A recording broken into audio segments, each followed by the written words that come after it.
अपने कुटिल कपटी कूटनीतिज्ञ राजा को कह देना, किष्किंधा का वानर अपना हित अनहित भली भांति जानता है। सावधान कर देना उस दुराचारी को।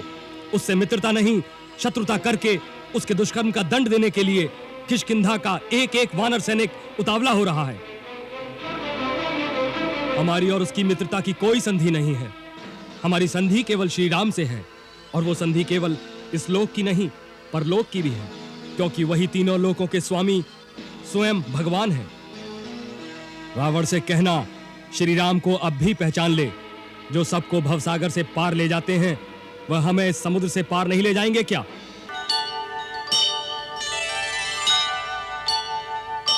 देवी सीता, तुम सती शिरोमणि हो।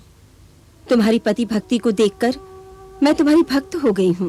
तुम ये कह रही हो, या तुम मुझसे छल कर रही हो, या तुम राक्षस कुल की नहीं हो? हूँ तो राक्षस कुल की, पर राक्षसों में भी एक भावना होती है, स्त्री सुलभ दया और ममता होती है। इस अवस्था में मुझे जीकर भी क्या करना है? इसका अर्थ ये हुआ कि तुम्हें अपने रघुवंशी पति के प्रेम और बल पर विश्वास नहीं है। ये तुम क्या कह रही हो त्रिजटा? तीनों लोक में वही तो एक है जिसमें मैं तो क्या सारा संसार विश्वास करता है। यदि इतना ही विश्वास है तो फिर मृत्यु की कामना क्यों कर रही हो?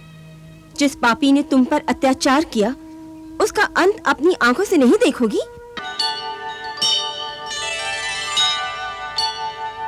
मेरे स्वर्गीय बड़े भाई महापराक्रमी वीर महाराजा बाली ने मरते समय मुझे यही कहा था कि जो वचन श्री राम को दिया है उसे पूरा करना।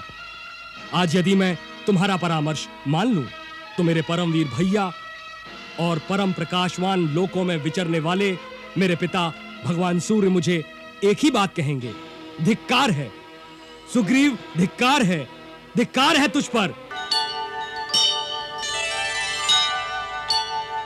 तुम्हारे राजा को हमारे हित की चिंता नहीं हो रही है। उसे अपने समूल नाश का भय व्याप्त हो उठा है।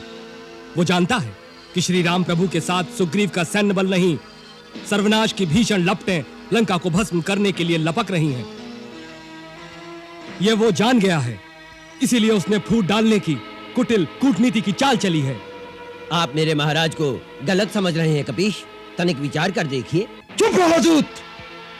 दूत का काम संदेश देना है, परामर्श देना नहीं।